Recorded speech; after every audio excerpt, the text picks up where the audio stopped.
I still remember the night that bright orange extension cord caught my eye, slithering like a venomous snake across the perfectly trimmed grass of Oak Ridge Estates, our upscale gated community tucked away in Willow County, Colorado. It was jacked straight into the weatherproof outlet on the side of my garage, then vanishing through a discreet gap in the fence toward my neighbor Victoria Hayes's sleek, glass-walled modern home next door. At first glance, I figured it might be some one-off thing, maybe powering holiday lights or a pressure washer. But no, that cord stayed plugged in night after night, silently pulling juice to charge her gleaming white Tesla Model X. For 5 solid months, she siphoned power from my meter without asking, without offering a cent, while my electric bills ballooned by hundreds of dollars each cycle. I'm Alex Thompson, a 40-something auto mechanic who's called this place home for over a decade. I spend my days elbow deep in engines at the shop, and my weekends fixing neighbors' cars in the driveway just to keep the mortgage paid and the lights on. Victoria, she's the 38-year-old wellness influencer who swooped in last year, all zen vibes and curated Instagram feeds, acting like the rules, and everyone else's resources, simply didn't apply to her. When I finally confronted her about it, she flashed that serene smile and shrugged. "It's just electricity, Alex. You've got plenty." Little did she know, I had zero intention of letting her freeload forever. Using my mechanical know-how, I engineered a smart limiter that flipped the script completely, forcing her to cough up $3,000 and rethink her entire entitled attitude. But the real drama, how one simple orange cord ignited a full-blown neighborhood showdown. If you want to hear more true stories like this, make sure you hit that subscribe button to HOA Gone Wild. And tell me in the comments, where are you watching from? Living in Oak Ridge Estates had always felt like a quiet victory after my rough divorce years back. The community rules kept everything tidy, matching mailboxes, no loud parties after 10, lawns mowed weekly, and I appreciated the structure. My modest ranch-style house suited me perfectly, garage big enough for tools and projects, a small backyard for grilling, and enough privacy to unwind after long shifts wrenching on transmissions. Our HOA bylaws were clear on shared utilities too. The old transformer setup from the 80s meant a couple of lots, including mine and the one next door, shared the main feed, but personal usage required explicit agreement. No free rides. Then Victoria Hayes arrived like a whirlwind of essential oils and self-care seminars. She bought the lot beside mine, tore down the old builder-grade home, and erected this architectural showpiece: floor-to-ceiling windows, minimalist furniture, a plunge pool that sparkled under the Colorado sun. Her Tesla became the neighborhood status symbol, parked prominently so everyone could admire it. She seemed friendly at first, dropped off gluten-free zucchini bread, invited me to a mindful breathing session I politely declined. I kept my distance, I'm not the yoga type. The trouble started subtly in late March. My usual electric bill hovered around $150. Suddenly it hit $380.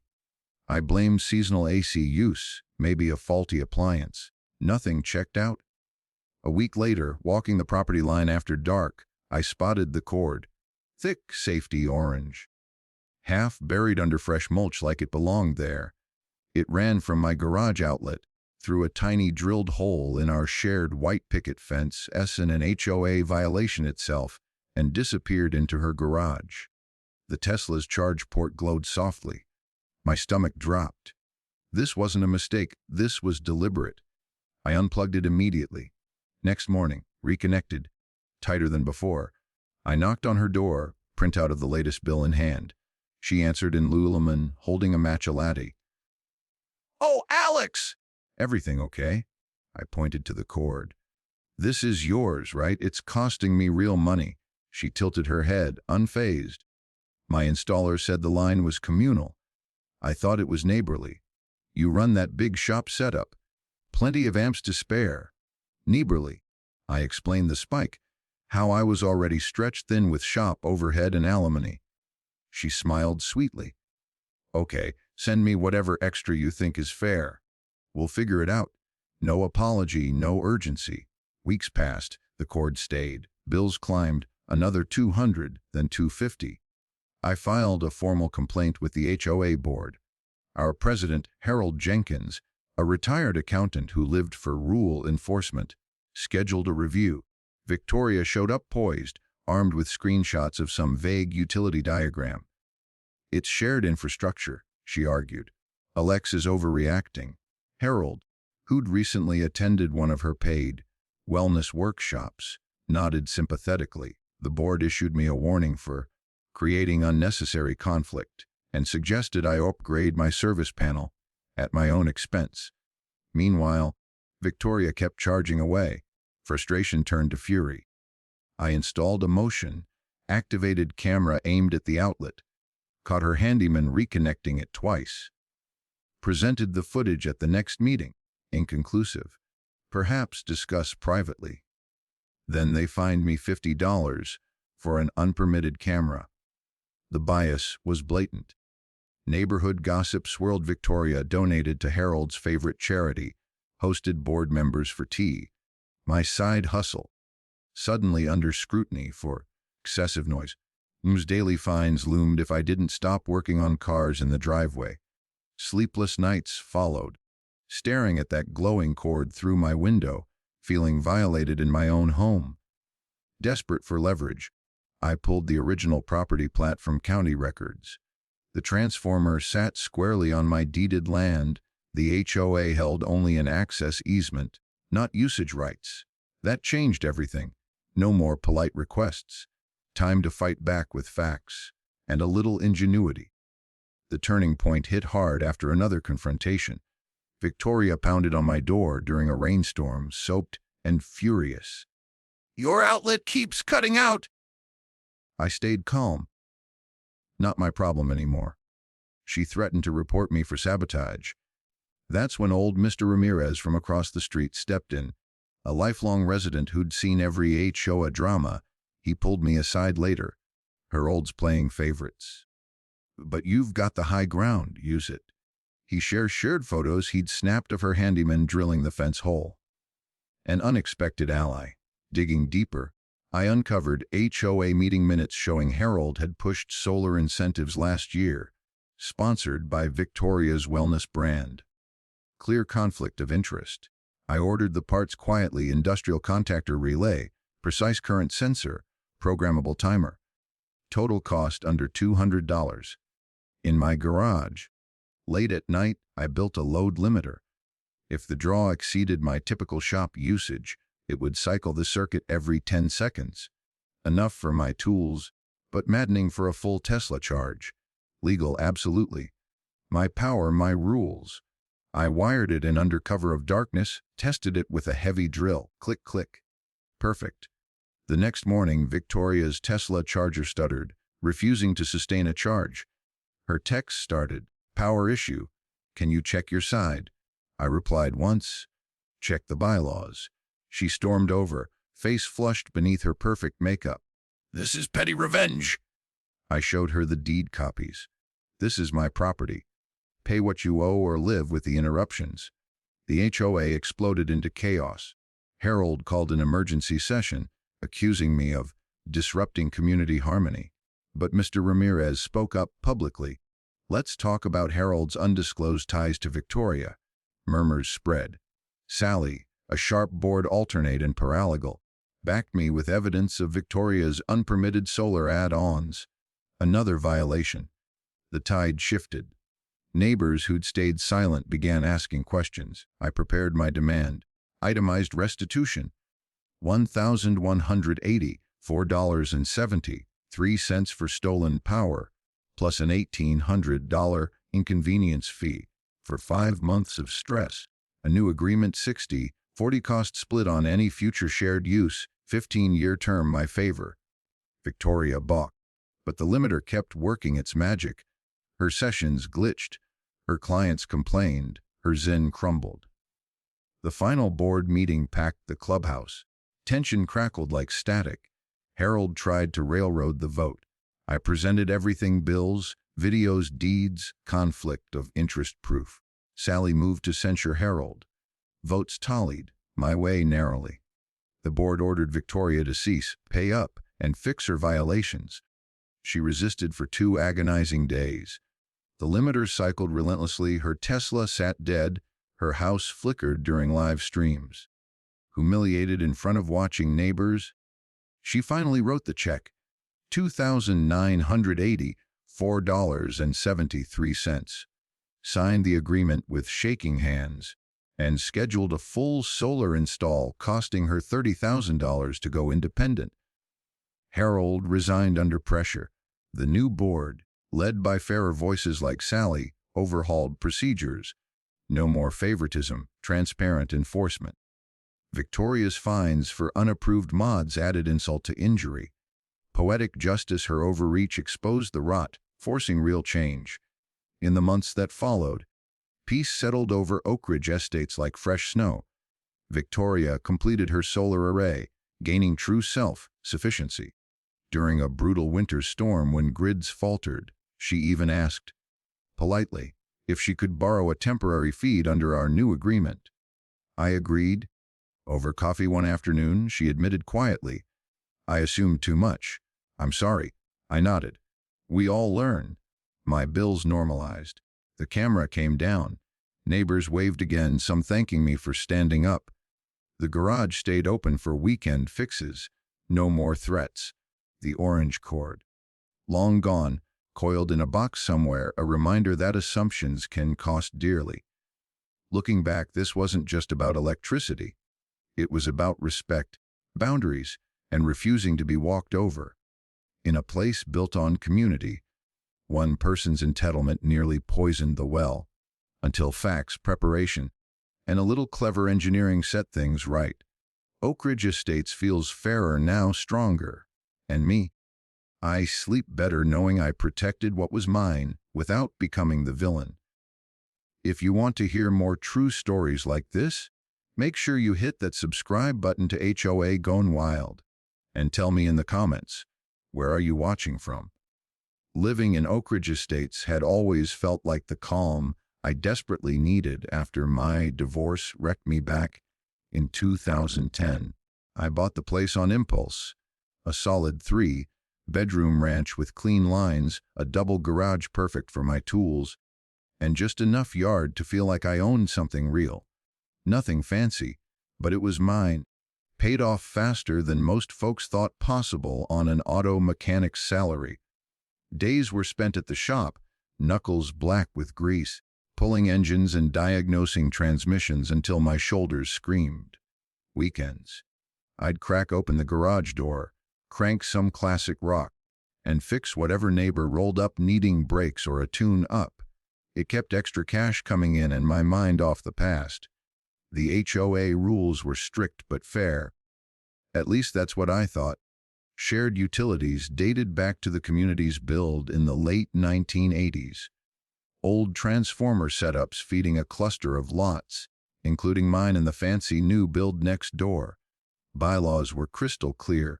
No tapping into someone else's meter without a signed agreement and board approval. Simple, respectful, the way things should be. Then Victoria Hayes showed up like she owned the whole damn county. 38, fresh off the West Coast. She leveled the tired split, level that used to sit there and built a glass and steel showcase, huge windows that glowed at night, a plunge pool that cost more than my truck, solar panels slapped on like jewelry.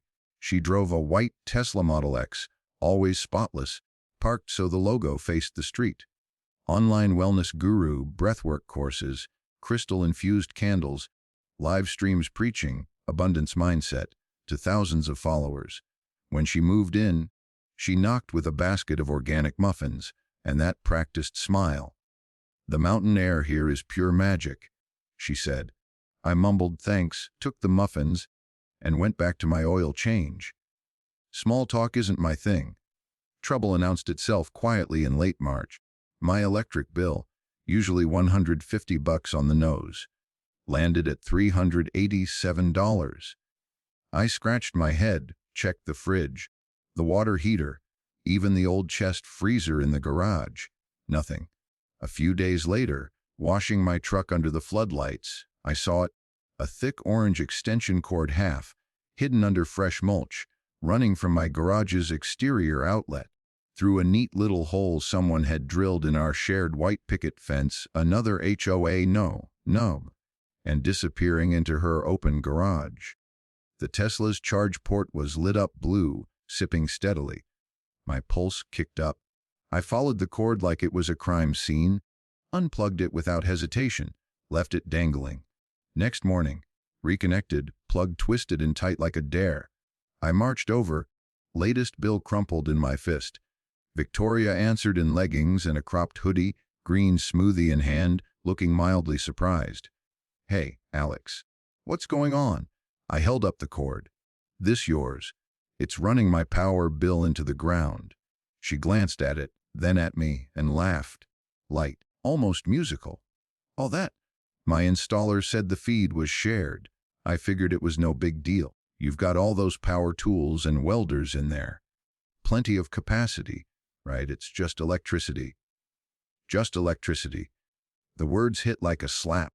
I laid it out the spike, how I was already stretched thin with shop rent, alimony checks, and basic bills. She tilted her head, sympathetic in that performative way. "Okay, send me whatever the difference is. We'll Venmo it or whatever. No sorry, no urgency." She shut the door, smiling. The cord stayed plugged in. Bills kept climbing. $420 the next month, then $475. I filed a formal complaint with the HOA. Board President Harold Jenkins, 60s retired accountant, khakis and polo uniform, called a special review in the clubhouse. Victoria arrived looking camera ready, armed with printed utility maps and a calm explanation. The transformer's communal infrastructure.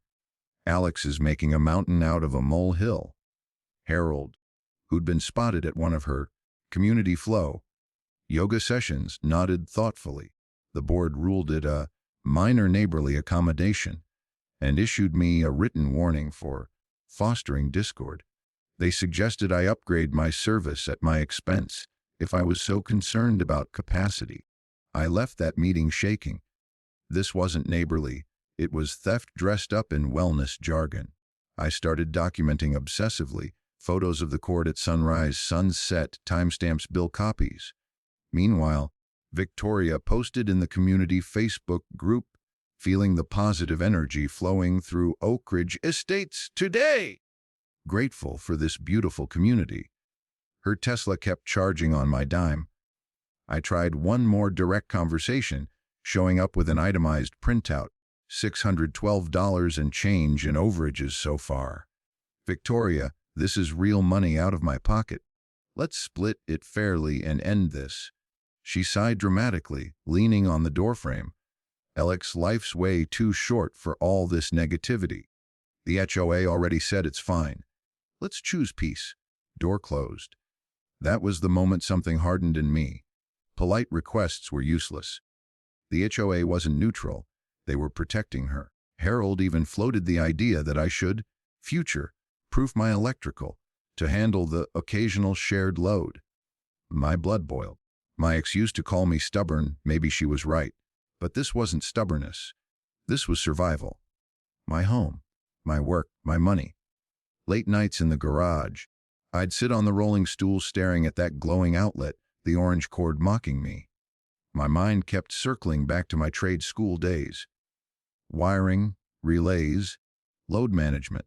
I wasn't going to vandalize anything. But I could control what ran through my own lines. First step proof. I logged into the county records portal and pulled the original plat map and deed history. There it was in black and white. The transformer pad was deeded to my lot when the prior owner subdivided decades ago. The HOA held only a narrow access easement for maintenance.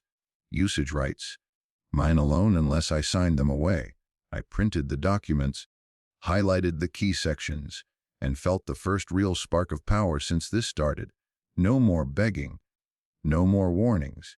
The escalation was about to go both ways, and Victoria had no clue how thoroughly I'd prepared. The fight was just heating up. By now, that orange cord wasn't just an eyesore. It had become a daily reminder of how some people think the world bends to their convenience.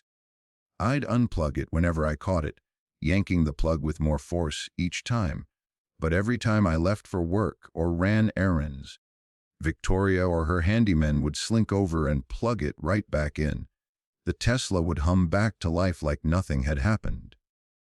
3 months in, the overage totaled $647 and change.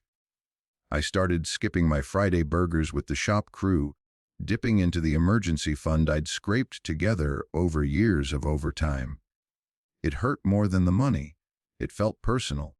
Oak Ridge Estates loved to plaster community harmony on every newsletter and welcome sign. But harmony apparently didn't extend to not stealing from your neighbor's meter while preaching about gratitude and abundance. I wasn't going to sit idle anymore. First move, I bought a basic weatherproof security camera from the hardware store, mounted it high on the garage eave, pointed straight at the outlet. No fancy bells and whistles, just motion detection and night vision. Within 48 hours, it captured gold. Victoria herself, in yoga pants and a hoodie, glancing around like a kid sneaking cookies, reconnecting the cord with quick, practiced movements. Then her handyman did it again 2 days later, toolbox in hand. Crystal clear footage, time-stamped, irrefutable. I burned the clips to a USB drive and took them to the next regular HOA board meeting in the clubhouse. That windowless room smelling of stale coffee and old carpet, folding chairs arranged in a half circle like a bad therapy session. Harold Jenkins sat at the head table in his usual khakis and polo, flanked by Glady's 70s perpetual knitter, always ready with unsolicited advice, and Tom's late 20s tech bro who mostly scrolled his phone during discussions. About a dozen residents showed up, including Victoria, who sat front row with arms crossed and that serene, untouchable expression. I stood when called. I've got proof this isn't a misunderstanding. I played the videos on the big screen someone had hooked up. Gasps rippled through the room. This is unauthorized use of my personal property. The bylaws are clear, no tapping without agreement. It's theft. Victoria leaned forward, voice calm but edged. Alex is blowing this way out of proportion. My electrician confirmed the line is shared infrastructure. This is a minor neighbor thing, not a crime. Harold cleared his throat, adjusting his glasses the way he did when he wanted to sound authoritative. We've looked into this. Without going through formal mediation first, the board can't take sides. Perhaps the two of you can work it out privately. Privately. I'd tried that twice. Glady's piped up from her knitting, needles clicking. Victoria, dear. Maybe just offer him a little something to smooth things over. Keep the peace. Victoria's smile tightened. I'm not going to pay for what amounts to a public utility easement. This feels like targeted harassment. The room went quiet. Harold glanced at his notes, motioned to table further discussion, and issue a warning to Mr. Thompson for escalating unnecessarily. It passed. Then, the kicker. Additionally, the exterior camera was installed without prior architectural review approval. $50 fine. I almost laughed out loud in disbelief. They were fining me for catching her in the act. The meeting adjourned, and I walked out feeling like I'd been mugged in broad daylight. That fine lit the fuse. Whispers started circulating. Neighbors I'd waved to for years now avoiding eye contact, murmuring about that mechanic stirring up trouble. Old Mr. Ramirez, the retired widower across the street who'd lived here since the 80s, caught me one evening while I was checking mail. He leaned on his cane, voice low. Watch yourself, Alex. She's got Harold wrapped around her finger.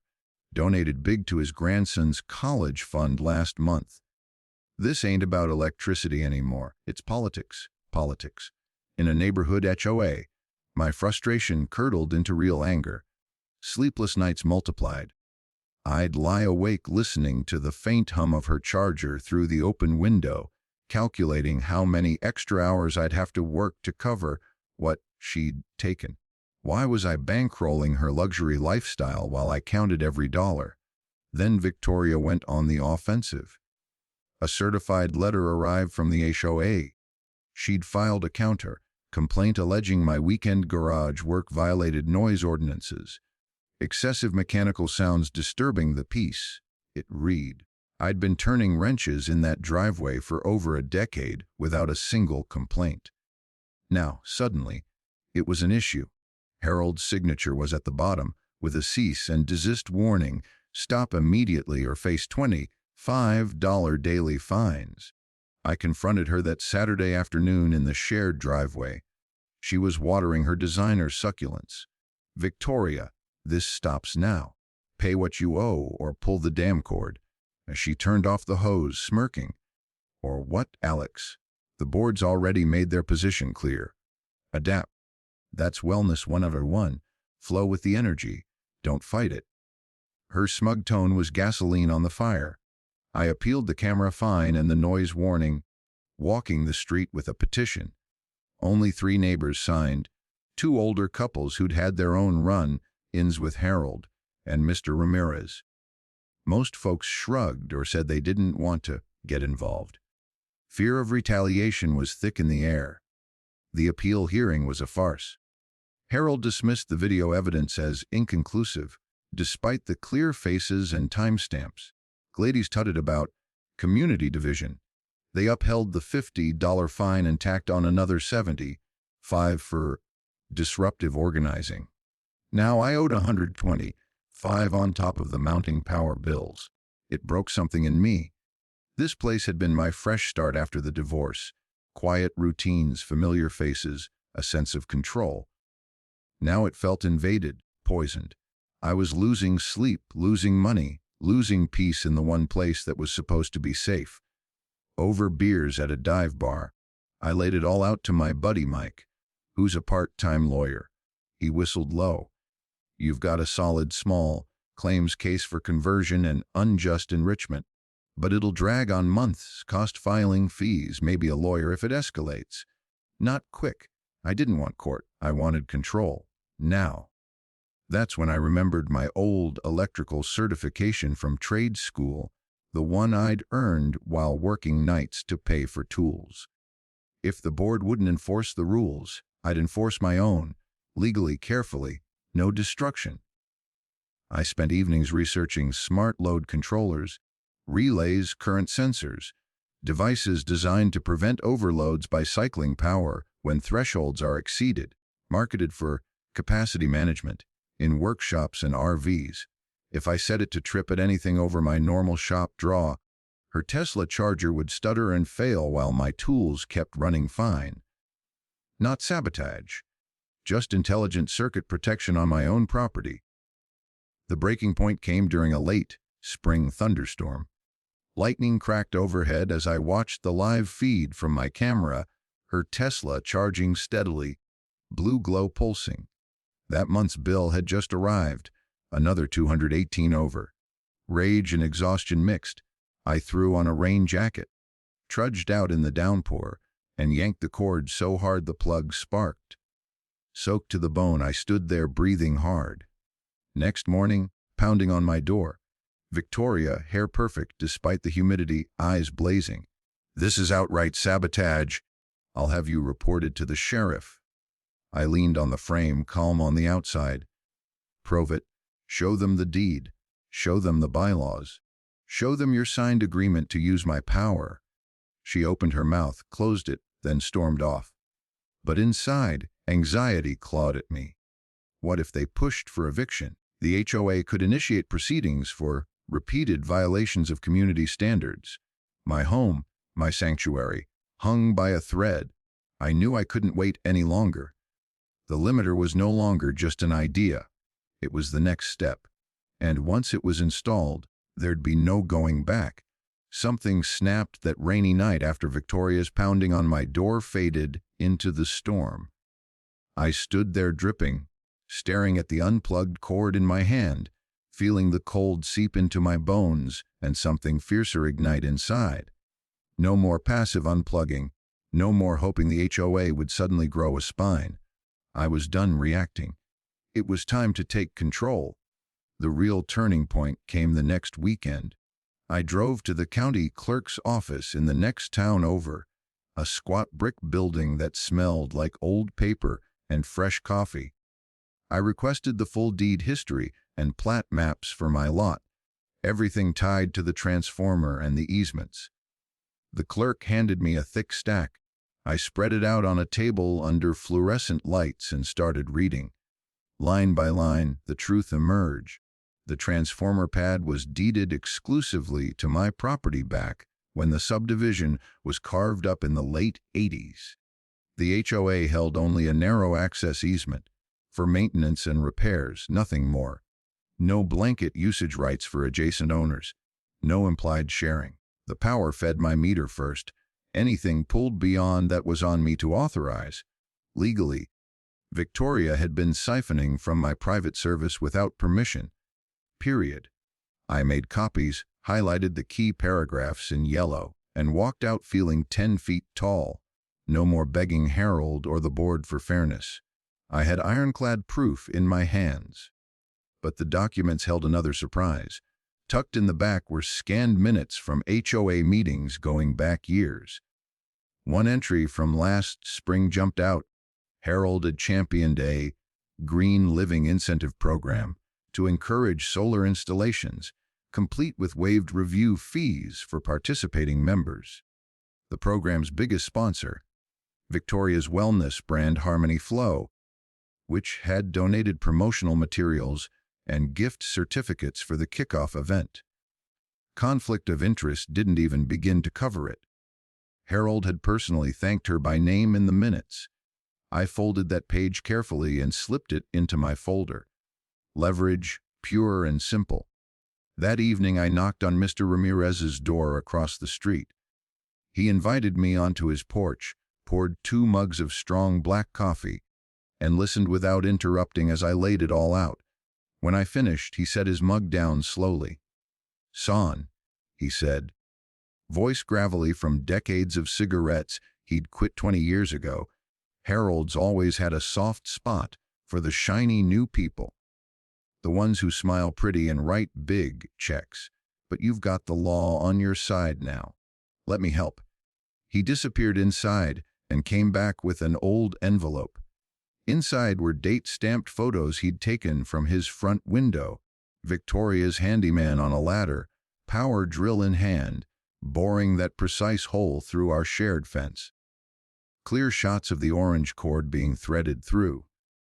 "I figured it might come in handy someday," he said with a wry smile. "Been watching this neighborhood change for 40 years. Seen too many good folks get run over. An ally. A real one.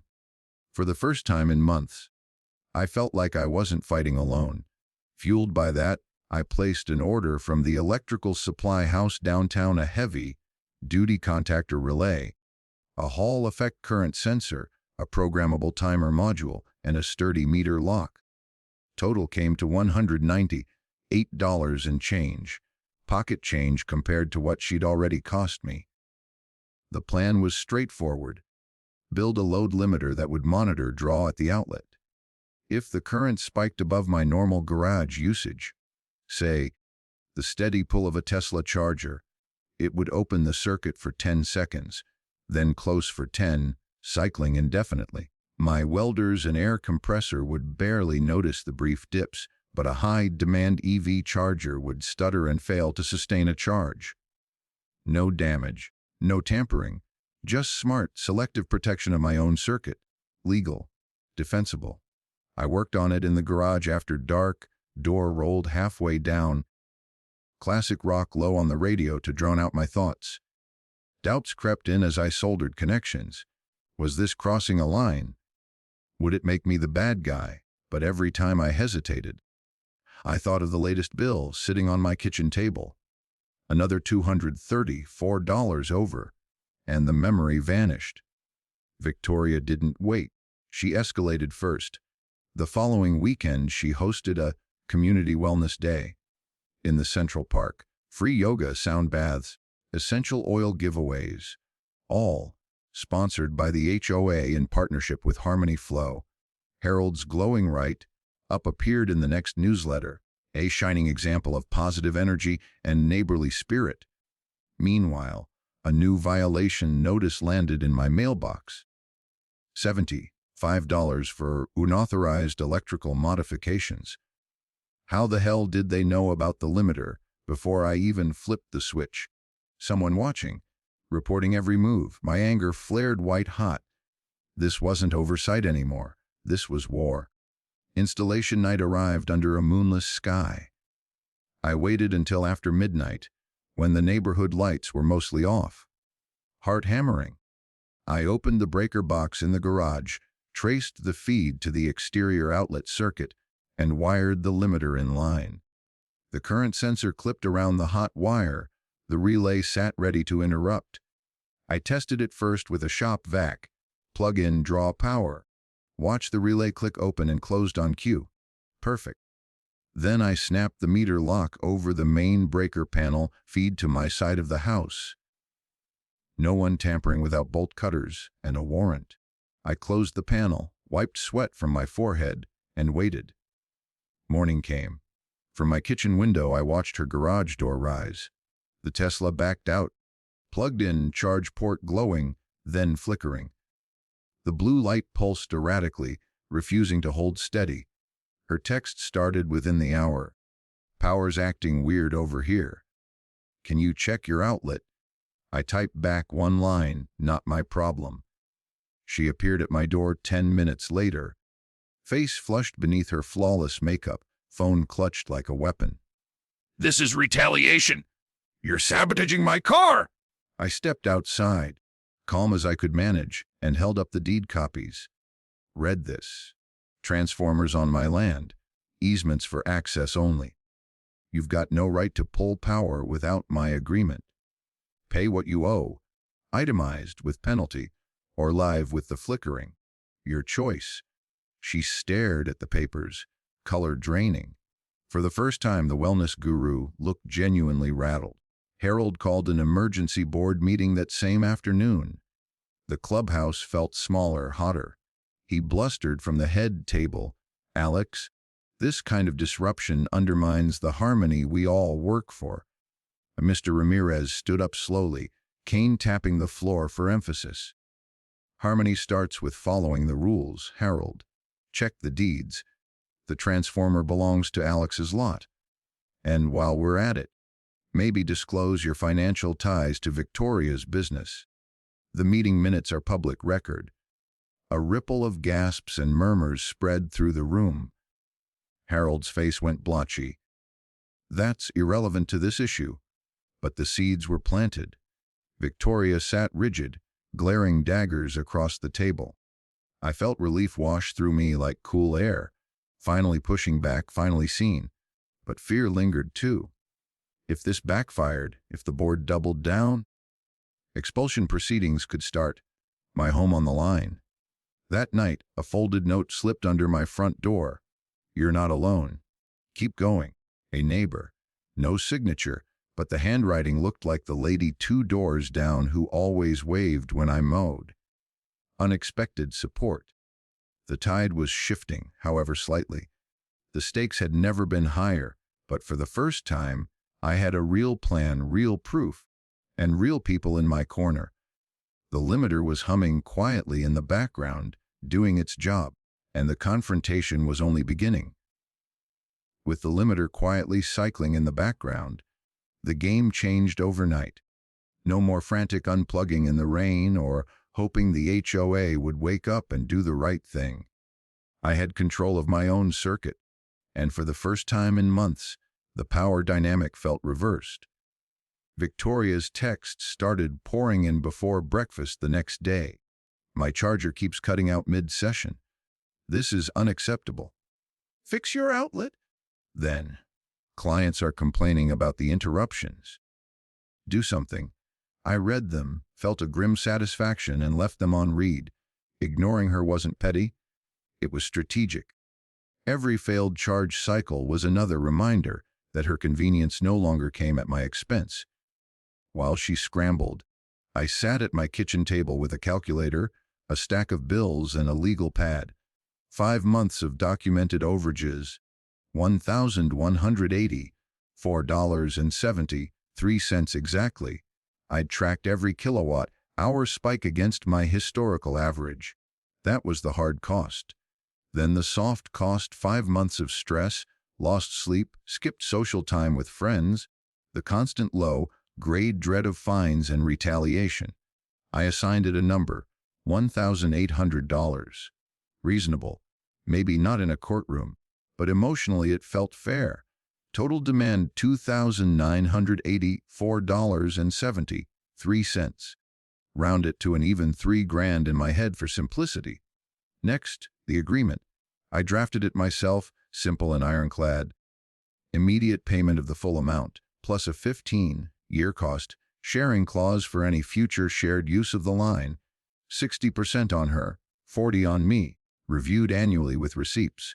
If she ever wanted to tap in again's unlikely, it would be formal, metered, and paid up front. I printed 3 copies, left space for signatures and notary stamps. No room for wiggle. To bulletproof the plan, I needed more than paper.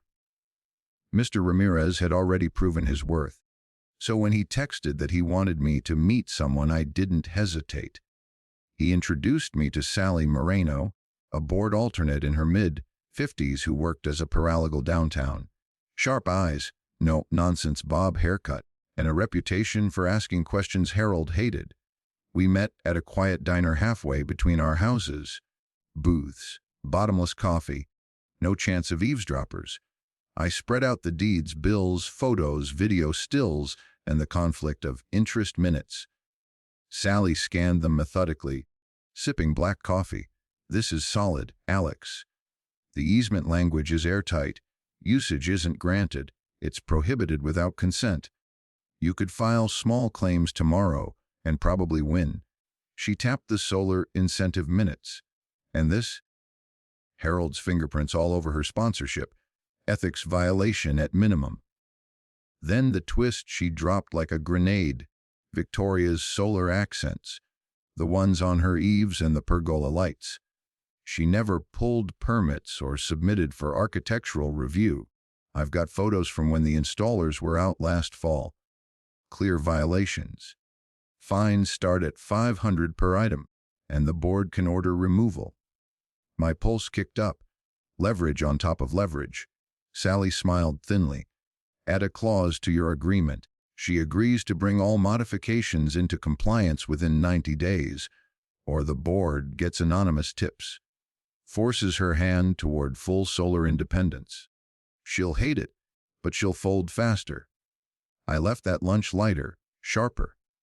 Back home, I revised the agreement, weaving in the compliance clause. Then I practiced, standing in front of the bathroom mirror, running through my lines like a closing argument. This isn't revenge, Victoria. This is restitution and prevention. The limiter stays until you sign. Your choice. Pay now or keep flickering. Anxiety still gnawed. Escalation could mean more fines, more hearings, maybe even a lawsuit from her side. But excitement edged it out. For once, I wasn't waiting for permission to protect what was mine. Meanwhile, the limiter kept working flawlessly. Her Tesla charger would ramp up, hit the threshold, click off for 10 seconds, click back on, repeat. She tried workarounds, longer extension cords snake it from her own outlets, but those tripped her breakers within minutes.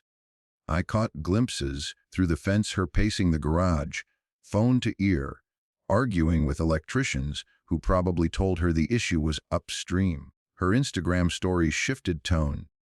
Technical glitches testing my patience, and my zen today breathing through it. A few followers commented sympathy. One asked if she needed recommendations for a new charger setup. The cracks were showing. The HOA didn't sit idle. Certified letters arrived almost daily.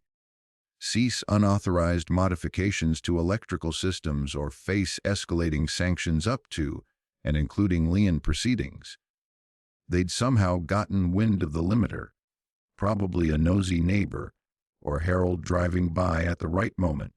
I fired back with a formal appeal packet, 20 pages of deeds, bills, photos, video timestamps, meeting minutes showing bias, and a cover letter citing specific bylaw sections. I CC'd every board member and copied Mr. Ramirez and Sally for good measure. The appeal hearing was set for the following Thursday evening. The clubhouse felt electric, more residents than usual, word having spread. Harold opened aggressively. Mr. Thompson's device is vindictive and disruptive to community standards. He leaned on the table like a prosecutor. I stood voice steady. This is fair restitution for 5 months of unauthorized usage. I passed out copies of the itemized bill and the proposed agreement.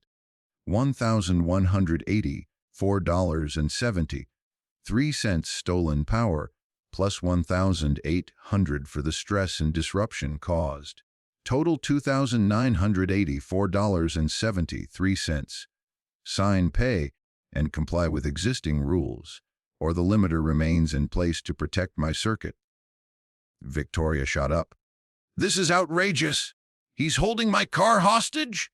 Sally raised her hand, calm as ice.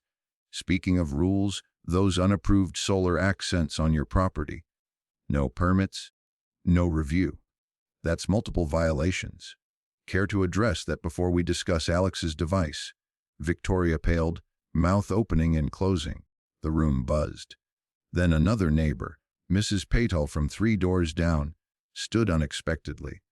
I've seen the same favoritism for years. Complaints ignored unless you're in the inner circle. This needs to stop. The air shifted.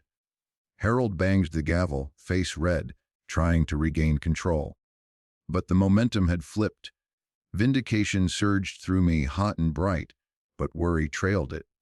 What if they retaliated harder? What if Victoria lawyered up? That night, well after dark, a soft knock at my door. Victoria, no makeup, hair in a messy bun, looking smaller than I'd ever seen her. Can we talk? Off the record. I let her in, kept the living room light low. She sat on the edge of the couch. Look, I didn't realize how much this was costing you. I thought it was shared, like Harold said. Let's work something out.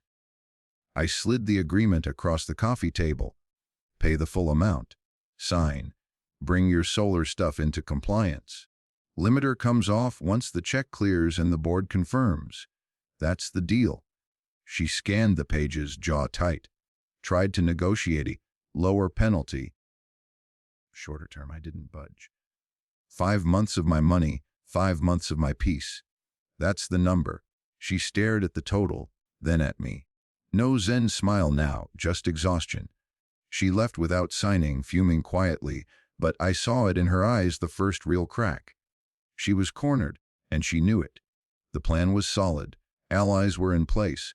The limiter hummed on. All that remained was the final push, and I was ready. The days after Victoria left my living room without signing felt like the calm before a thunderstorm. Quiet on the surface, but charged with electricity. The board had set the vote on my appeal for the following Tuesday night, and the neighborhood could feel it. Whispers spread faster than wildfire, people lingering longer at mailboxes, glancing over fences, texting in group chats they'd never used before. Some neighbors I barely knew stopped me while I was walking the dog to say things like, "Hang in there, Alex," or "About time someone stood up to Harold." Others crossed the street when they saw me coming. The division was real, and it made every day feel heavier. Victoria didn't go quiet. She started hosting these casual, informal chats on her front patio, folding chairs, herbal tea, soft acoustic music playing from a Bluetooth speaker. She invited select neighbors, the ones she knew were on the fence or leaned her way. I heard about it from Mr. Ramirez, who'd been invited but declined. She's selling the victim narrative. He told me over the phone. Says you're bullying her with technology, that the limiter is aggressive and unneighborly. People are eating it up. Meanwhile, Harold flooded inboxes with emails titled, "Maintaining Community Standards," and "Addressing Disruptive Actions." One line stuck out: "We must protect our shared harmony from elements that prioritize personal grudges over collective well-being." No names, but everyone knew who the elements were. I didn't waste time on counter-campaigning. Instead, I doubled down on the facts.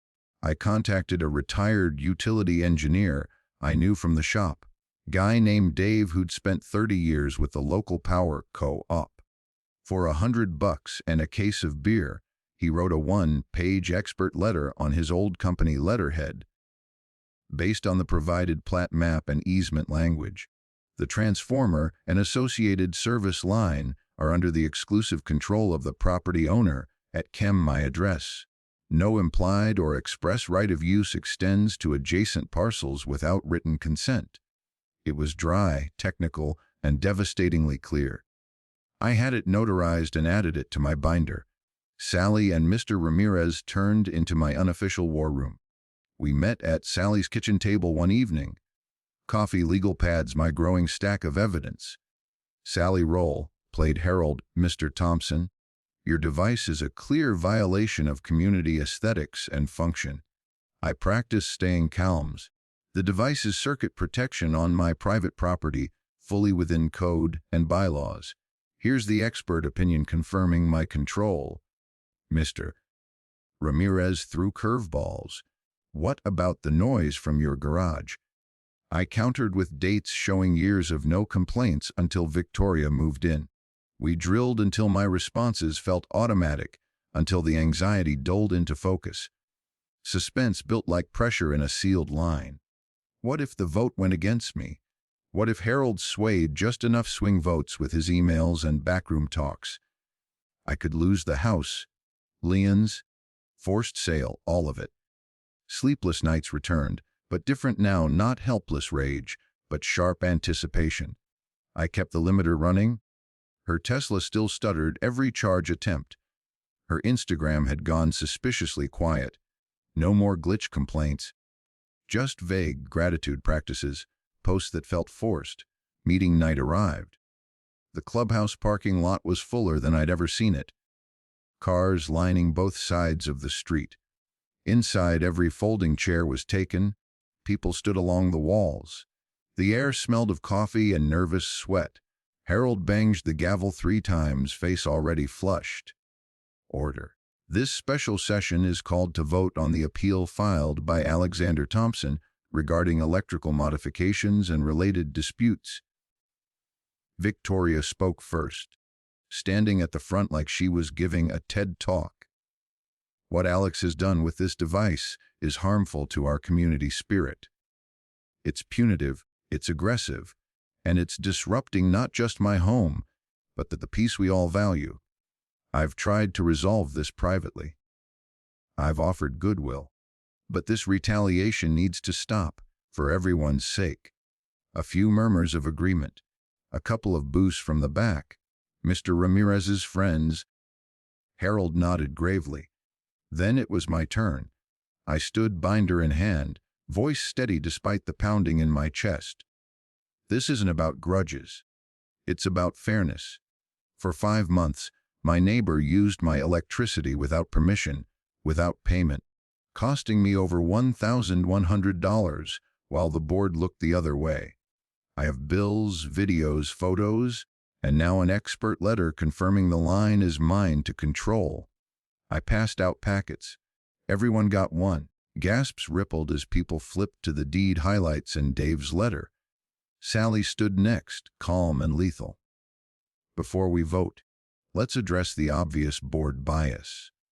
Meeting minutes show President Jenkins championed a program sponsored by Ms. Hayes's business.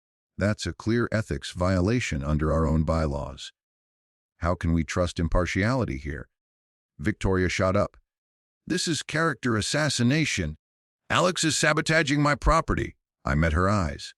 Sabotage would be cutting wires. This is protection.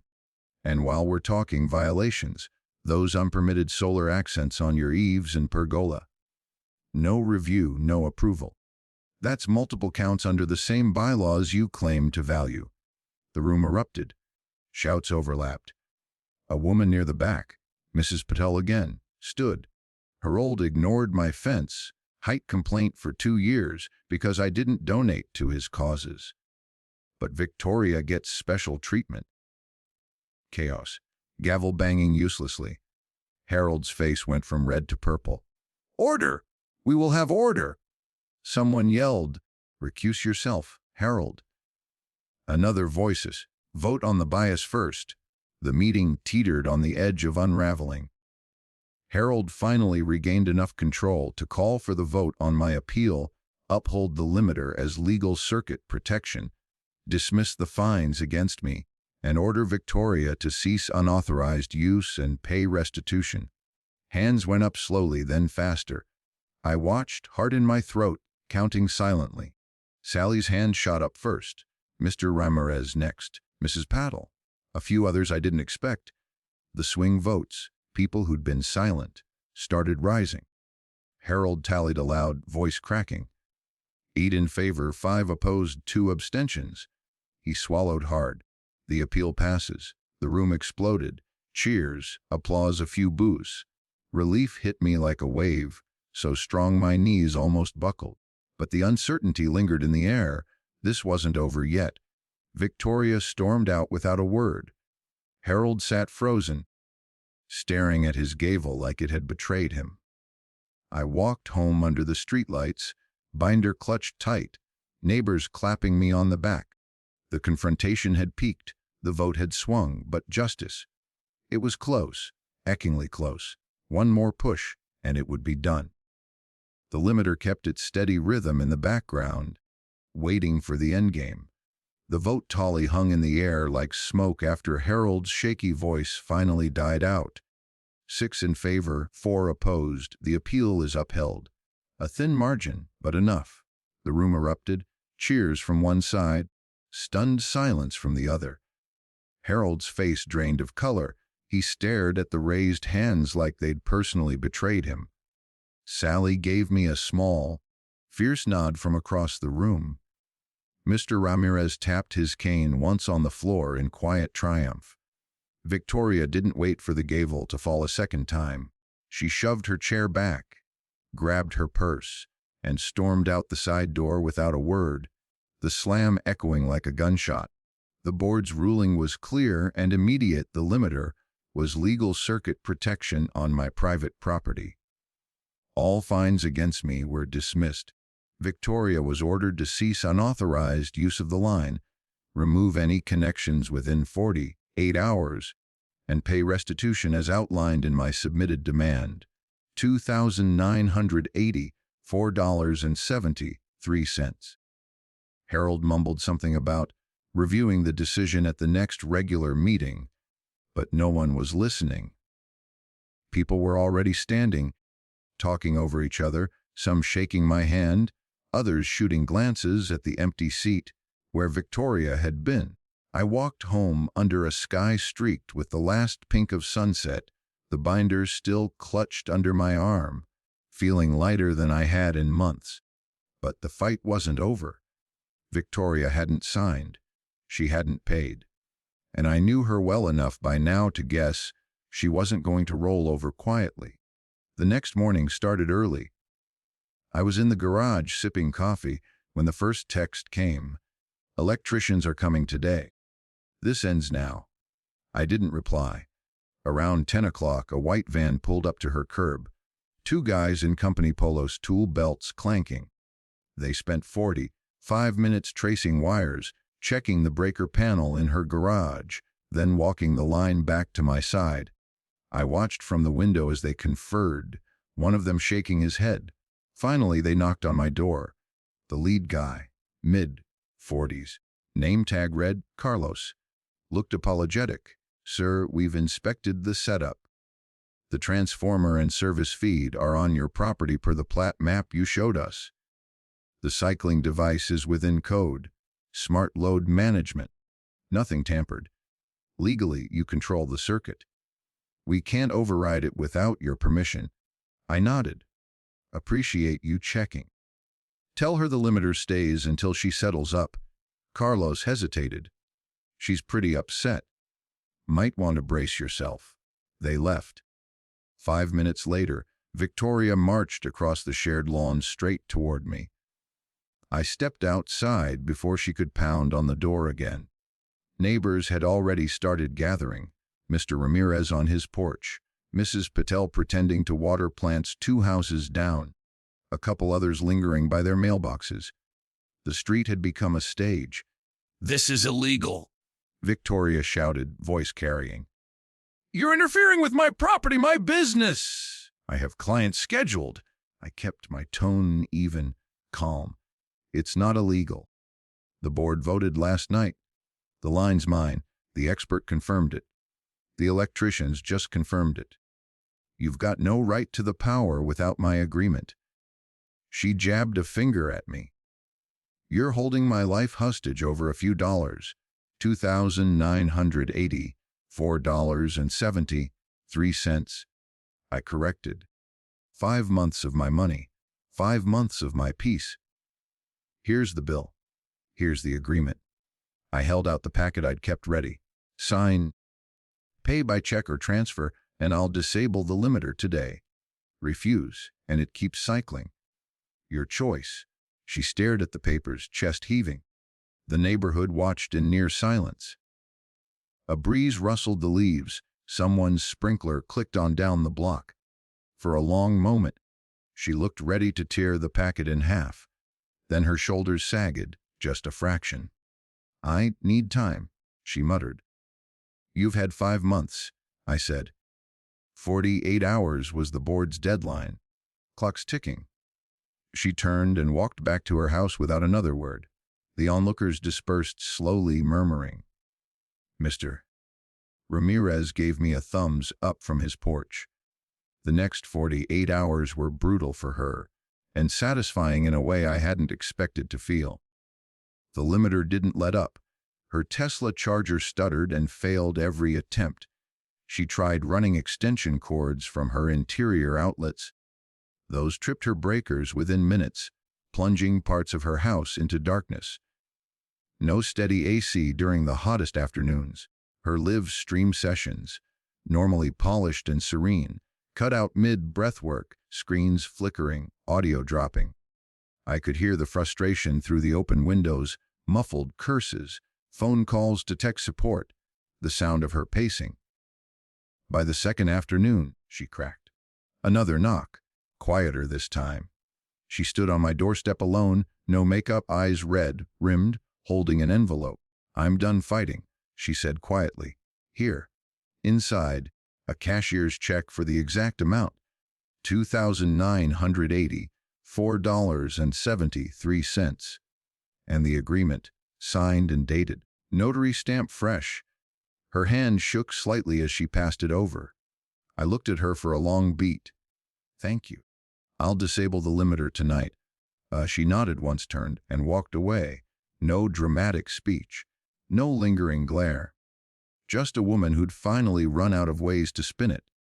The fallout moved fast after that. At the emergency follow-up meeting 2 nights later, attendance even higher than before.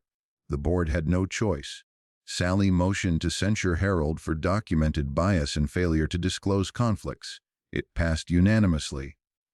He resigned on the spot, voice barely above a whisper, citing personal reasons. Gladys and Tom stayed quiet. No one defended him. Victoria's unpermitted solar accents triggered automatic fines. $500 per violation, 3 items total. $1,500 she couldn't charm her way out of. The board notified her formally, comply within 90 days or face removal orders. Her overreach had backfired spectacularly. Her sponsorship perks, her board favoritism, all exposed and dismantled because she'd pushed too far. When I handed her the signed receipt for the check and confirmed the limiter was off, she met my eyes for the first time, without defensiveness. "I underestimated you," she said softly. "And I shouldn't have assumed." I didn't gloat. "Just don't do it again." She nodded and closed her door. In that moment, as the streetlights flickered on and neighbors drifted back inside, the weight of 5 months lifted. The orange cord was gone, coiled in my trash bin ready for pickup. The HOA's old guard had crumbled. A fairer board was already forming. People clapped me on the back at the mailbox, thanked me for standing up. I felt triumphant. Not vengeful, but vindicated. The community hadn't just watched, some had joined in. Justice hadn't been loud or flashy. It had been steady, factual, and unstoppable. The real climax wasn't the vote or the check.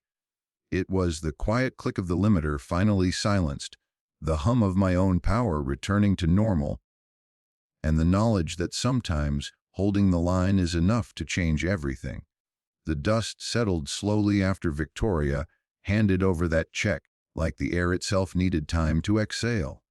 The next morning, I flipped the breaker on the limiter circuit and watched the relay click open one last time, permanently.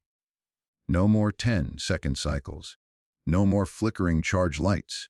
Her Tesla plugged in that afternoon and held steady for the first time in weeks. From my garage window, I saw her stand in the driveway, staring at the dashboard display as the percentage climbed without interruption. She didn't look over at me. She didn't need to. The message had landed. Within days, the board's cleanup began. Sally Moreno, the paralegal who'd quietly become the voice of reason, ran unopposed for Harold's vacant president seat and won by a landslide. The first meeting under her watch was a different animal. No khakis and polo posturing, no gavel, banging theatrics. She opened with a simple statement: "We enforce the rules evenly, or we don't enforce them at all." They voted to make meeting minutes public online within 48 hours, require full disclosure of any financial or personal ties between board members and residents, and establish an independent review committee for complaints involving board officers. Favoritism didn't vanish overnight, but the mechanisms to catch it were suddenly in place. Whispers of "finally" floated through the neighborhood Facebook group. Victoria moved fast on the compliance front. The board's 90-day clock started ticking on her unpermitted solar accents, and she didn't fight it. Instead, she went all in: a full rooftop solar array, battery backup grid, tie inverter, the works. Cost her $30,000 out of pocket, according to the permit filings that became public record. I saw the crews arrive over the next few weeks, trucks blocking the street, panels stacked like black glass dominoes, installers swarming her roof. By late summer, her house was off, grid capable for most daytime loads. Her Tesla charged from sunlight now, not my outlet. Independence looked expensive, but she wore it like a badge. New Instagram posts about sovereign energy and breaking free from old systems. No direct mention of me, of course. But the subtext was clear. Relations between us thawed, inch by inch. The first real sign came a month after the check cleared. I was mowing the front lawn on a Saturday. She pulled in from errands, stepped out of her car, and gave a small nod. Nothing dramatic, just acknowledgement. I nodded back. No words. That was enough. A few weeks later, she waved when our trash cans were out on the curb. Small gestures, but they carried weight. The orange cord was history, buried in a landfill somewhere, and so was the tension that had poisoned the space between our houses. Then came the October storm. A freak early blizzard rolled down from the mountains, winds howling, power lines snapping across half the county. Oak Ridge Estates went dark for 36 hours. Most homes had generators or gas heat. Hers relied on the new solar setup. But the batteries drained fast under heavy load, and clouds blocked the panels. Around midnight, a hesitant knock at my door. Victoria, bundled in a parka, flashlight in hand. "Power's out completely," she said. Batteries are dead. I know the agreement says. I didn't make her finish. Come in for a second. I grabbed the extension cord, the same orange one, ironically, from the garage, plugged it into my still running generator, and ran it through the fence gap she'd once drilled. Temporary feed, metered and billed at the agreed 60-40 split. She exhaled visible relief in the cold air. More than fair. Thank you.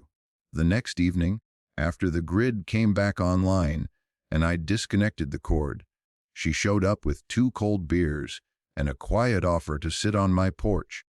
We cracked them open, watched the neighborhood lights flicker back to life one house at a time. I assumed too much, she said after a long silence. About the line, about you, about how things work here. I thought it was all shared abundance or whatever nonsense I was selling myself. I was wrong. I'm sorry. I took a sip, let the words settle. Apology accepted. Just glad it's behind us. We didn't hug or become best friends, but the air between us cleared. She finished her beer, thanked me again, and walked home under the stars. The broader winds rolled in quietly but steadily. The new board audited past expenditures and found thousands in unnecessary consulting fees and administrative perks that had padded Harold's circle. Dues dropped 15% the following year. No fanfare, just a line in the newsletter. My garage work, retroactively approved. Noise rules clarified to grandfather in existing activities like mine. All outstanding fines against me were waived, with a formal apology letter from Sally. Loose ends tied up neatly. The community felt different, stronger somehow.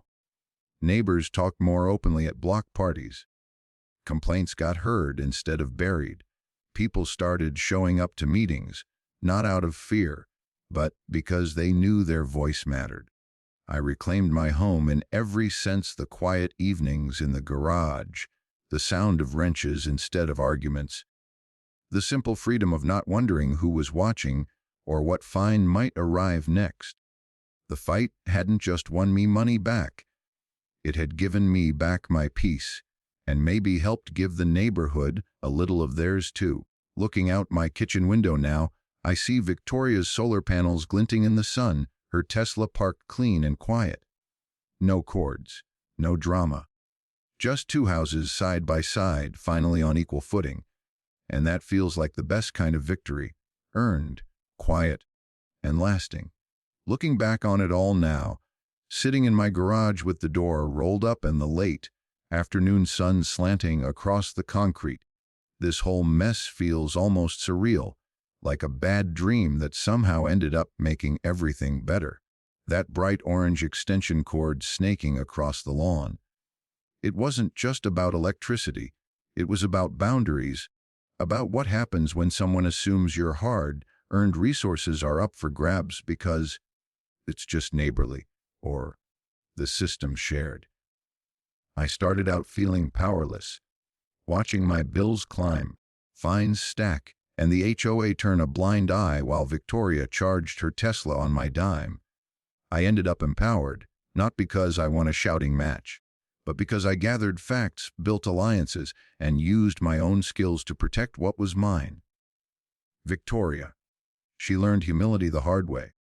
The woman who once preached abundance mindset, while siphoning my power, now powers her entire house from those $30,000 solar panels she had to install to break free.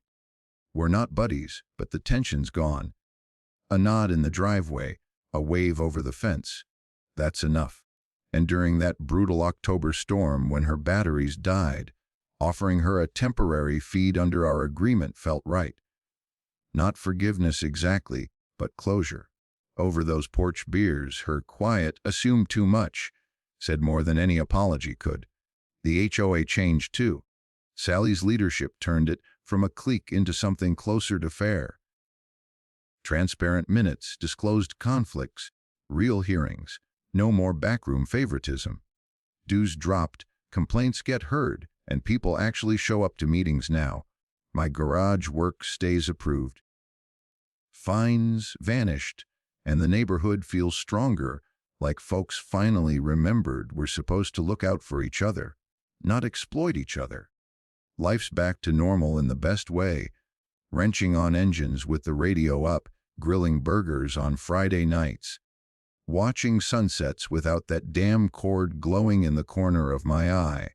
If there's one lesson carved into me from this, it's simple. Don't assume someone else's resources are yours for the taking. Communicate early, respect boundaries, and when push comes to shove, fight smart with facts, patience, and a little ingenuity. Standing up even when the odds feel stacked can shift everything. Not just for you, but for the whole damn community. If you want to hear more true stories like this, make sure you hit that subscribe button to HOA Gone Wild. And tell me in the comments, where are you watching from?